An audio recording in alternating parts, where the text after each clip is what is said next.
Hello everyone, কেমন আছেন সবাই? সবাইকে স্বাগত জানাচ্ছি মিতুস কিচেনে।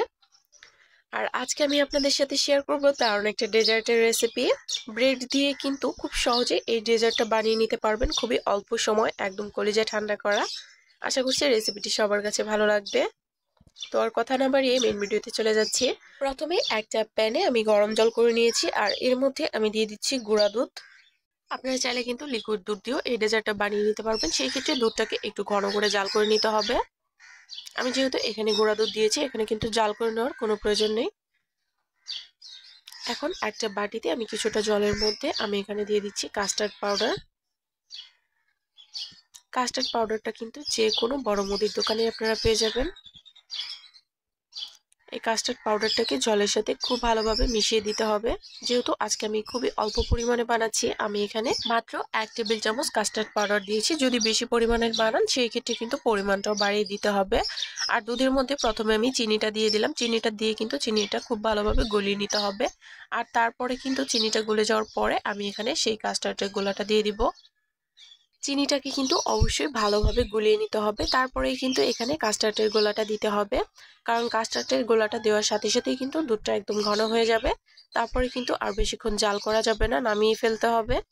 এই তো চিনিটা খুব ভালোভাবে গলে গেছে। এখন আমি জলের সাথে যে কাস্টার্ডটা গুলিয়ে রেখেছিলাম সেটা এখানে দিয়ে দিলাম।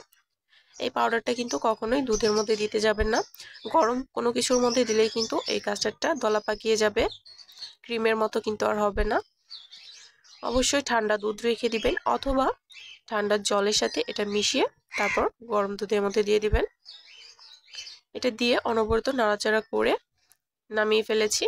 আর এদিকে কিন্তু আমি ব্রেডটা কেটে নিচ্ছি। ব্রেডটা যার যার পছন্দ অনুযায়ী কেটে নিতে পারেন। প্রথমে আমি 4 সাইডের অংশটা কেটে বাদ দিয়ে দিচ্ছি।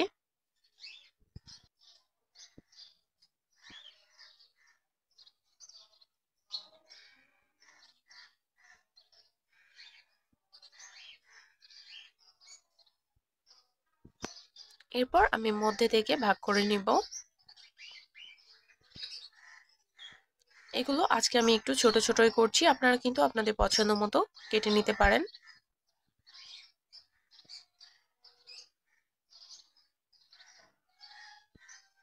এই সেম ভাবে কিন্তু আমি সবগুলো ব্রেড কেটে নিয়েছি।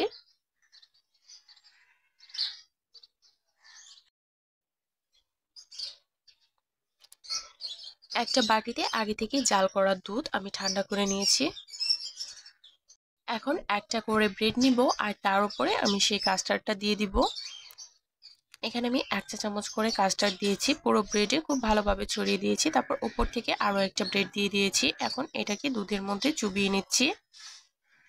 এই সেম ভাবে কিন্তু আমি সবগুলো করে নিয়েছি। এখন এর উপর দিয়ে আমি আবারও কাস্টার্ডটা দিয়ে দিব।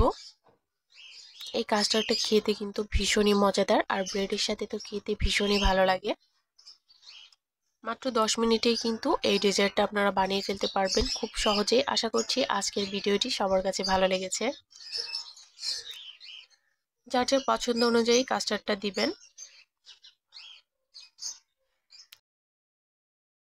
আর তারপর এর উপর দিয়ে আমি কিছুটা কাঠবাদাম কুচি দিয়ে দিচ্ছি। এটা কিন্তু পুরোপুরি অপশনাল, আপনারা চাইলে এটা নাও দিতে পারেন।